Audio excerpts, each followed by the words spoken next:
দুঃখ লাগে একটা বিষয়, একটা আলেম তো আলেমের নামে যদি গরুর নাম হয়, একজন নাকি বাজারে গরু তুলছে, গরুর নাম হচ্ছে তাহিদুল।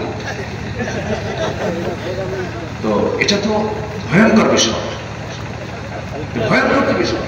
যার মাথায় পাগড়ি আছে, যার মুখে দাড়ি আছে, যে আয়াত বলে, যে হাদিস বলে, যে ওয়াজ করে, তাহলে সে কি ক্যারিয়ার অর্জন করলো, সে কি যোগ্যতা অর্জন করলো? গরুর হাটে গরুর নাম হলো তাহিদুল। বিবেক ছিল? বিবেক ছিল না। আল্লাহ তাআলা বলছেন, বান্দা তুমি বিবেকবান হও, বিবেকটা তুমি ফিরে আনো, বিবেকটাকে তুমি জাগ্রত করো।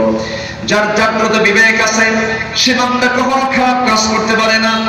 অতএব বিবেকবান মানুষের চরিত্র হলো 9টা দিক তার মধ্যে খুঁজে পাওয়া যাবে। আল্লাহ তাআলার ভাষায় তার মধ্যে 9টা দিক খুঁজে পাওয়া যাবে। নাম্বার 1 হলো সে আল্লাহর ওয়াদা সে ভঙ্গ করবে না, পূরণ করবে, পূরণ করবে। নাম্বার 2 হলো আল্লাহ রাব্বুল আলামিন সুন্দর করে বলছেন, ওয়ালা ইয়ানকুদুনাল মিসাক, তারা কখনো অঙ্গীকার কখনো ভঙ্গ করবে না, ওয়াদাকে কখনো ভঙ্গ করবে না। আজকে ওয়াদা ভঙ্গ করার যে মহড়া চলছে, ওয়াদা ভঙ্গ করে সবচেয়ে বেশি প্রজা না রাজা? কারা ওয়াদা বেশি ভঙ্গ করে? শাসিতরা না শাসকরা? শাসিতরা না শাসকরা? ওয়াদা ভঙ্গ করার জাত কারা বেশি? যারা শাসক তারাই ওয়াদা ভঙ্গ করে বেশি। এটা কি বিবেকবানের কাজ? এটা বিবেকহীনের কাজ, উলুল আলবাবের নয়। আচ্ছা, আমার কথা কি বিরক্ত হচ্ছেন নাকি আপনারা? আমি কিন্তু আয়াতের বাইরে যাচ্ছি না, এখানে বড় আলেমে দিন বসে আছে। আমার ভিতরে তারানের বান্দারে কলা খাইছে ইন্দুরে, এই জাতীয় আমার কোনো কথা আমি বলি না। আমি চেষ্টা করি, আমার দেশে বহু আলোচক আছে। এখন দুঃখ লাগে একটা বিষয়, একটা আলেম তো আলেমের নামে যদি গরুর নাম হয়, একজন নাকি বাজারে গরু তুলছে, গরুর নাম হচ্ছে তাহিদুল। তো এটা তো ভয়ঙ্কর বিষয়, ভয়ঙ্কর বিষয়। যার মাথায় পাগড়ি আছে, যার মুখে দাড়ি আছে, যে আয়াত বলে, যে হাদিস বলে, যে ওয়াজ করে, তাহলে সে কি ক্যারিয়ার অর্জন করলো, সে কি যোগ্যতা অর্জন করলো? গরুর হাটে গরুর নাম হলো তাহিদুল।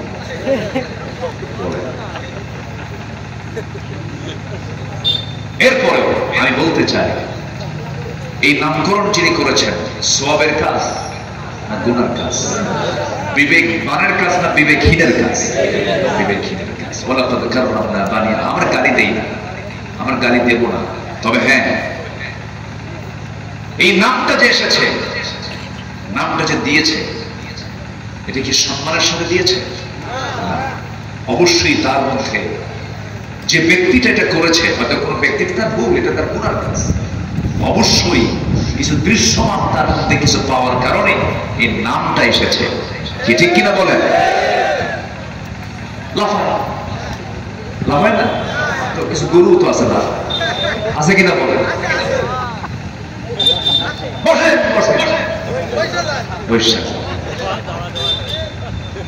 তো চা খায় কেমন? মঞ্চে বইয়ের সঙ্গে হ্যালো খেয়ে কথা বলে কেমন? চা খায়, কফি খায়, আর কি যেন খায়, গাঁজা খায় নাকি? তো এগুলো তো আলেমদের আচরণ হতে পারে না। আপনি কেন মামলা দিবেন? হ্যাঁ, আপনি আলেমের বিরুদ্ধে মামলা দিবেন? ওইদিকে ফিলিস্তিন মরে শেষ হয়ে যাচ্ছে, সিরিয়া মরে শেষ হয়ে যাচ্ছে। আপনি এক আলেম, আপনি নিজে আলেম, ঠিক আছে, আপনি আলেম মনে করছেন, ভালো কথা, সমস্যা নাই।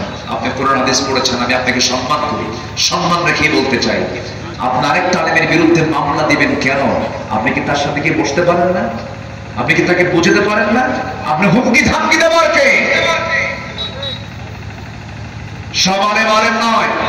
একটা আলেম, এক শ্রেণীর আলেমের নাম হলো তরকারি, আরেকটা হলো সরকারি, আরেকটা হচ্ছে দরকারি। আলেম 3 শ্রেণীর। কয় শ্রেণীর বলেন? একটা শ্রেণী আলেম সারা জীবন তারা দালালি করেছে, বাতিল শক্তির সঙ্গে মদত জুগিয়েছে।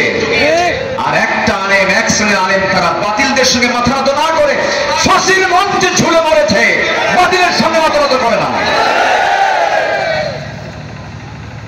সম্মানিত ভাই, প্রসঙ্গ আসলো বলে ফেললাম। হয়তো মিডিয়ার কল্যাণে তাদের কাছে কথাগুলো যেতেও পারে, কিন্তু আমি সম্মান রেখে বলতে চাই, আমি ইজ্জত রেখে বলতে চাই, আমি ওই ব্যক্তি কি বলবে, দয়া করে ব্যালেন্স, ভারসাম্য রক্ষা করুন, ভারসাম্য বজায় রাখুন। লাগামহীন কথাগুলো না বলাই ভালো, ইনডোরের কথা আউটডোরে না যাওয়াই ভালো। সংসারে যদি কিছু ভুল বোঝাবুঝি হয়, ভিতরে বসুন, চেয়ারম্যান ডাকবেন কেন? স্বামী স্ত্রী দ্বন্দ্ব ভিতরে মিটান। আলেম আলেমের দ্বন্দ্ব, আপনি মামলা দিবেন, বিচারক বিচারক কে হবে? বিচারক কি কোনো আলেম হবে নাকি? আলেমের বিচার একজন বেআলেম করবে, সেই পথে আপনি হাঁটবেন, ঠিক কিনা? এটাই তো কথা। আল্লাহ তুমি সবাইকে বোঝার তৌফিক দিয়ে দাও, জোরে বলি আল্লাহুম্মা আমিন। ঘুরি আজকে খুব ঘুরতেছে, বুঝলাম না, 12:15 বাজে। আলোচনার তো কেবল আমি মানে কেবল বারান্দায় আছে, আমি তো মাঠে নামি নাই। আলোচনা শুনতে রাজি আছেন তো সবাই? জোরে বলি ইনশাআল্লাহ। তাহলে উলুল আলবাব, আমরা বিবেকবান হতে চাই যদি, তাহলে বিবেকবানদের মধ্যে 9টা দিক থাকতে হবে। কয়টা দিক থাকতে হবে? 9টা। 1 নাম্বার হলো আমরা আল্লাহর ওয়াদা ভঙ্গ করব না ঠিক রাখবো? আল্লাহর সঙ্গে আমরা ওয়াদা করে আসছি কোন জগতে করেন বলেন তো? রুহের জগতে। আমরা আছি কোন জগতে? দুনিয়ার জগতে। আলেমে আরওয়াহ থেকে আলেমে বুতুন, মার পেটে ছিলাম, মার পেট থেকে আলেমে জাহান, দুনিয়াতে আসছি। আলেমে জাহান থেকে আলেমে বারজাখ, কবরে যাব। কবর থেকে আবার চলে যাব কোথায়? আলেমুল আখিরা। আবার আখিরাতের জিন্দেগিতে চলে যাব, ফয়সালা হবে জান্নাত জাহান্নাম। এগুলো আছে না নাই বলেন? বিচার আছে না নাই? সম্মানিত ভাই, তাহলে অঙ্গীকারকে ভঙ্গ করা যাবে না। নাম্বার 1 হচ্ছে আল্লাহর সঙ্গে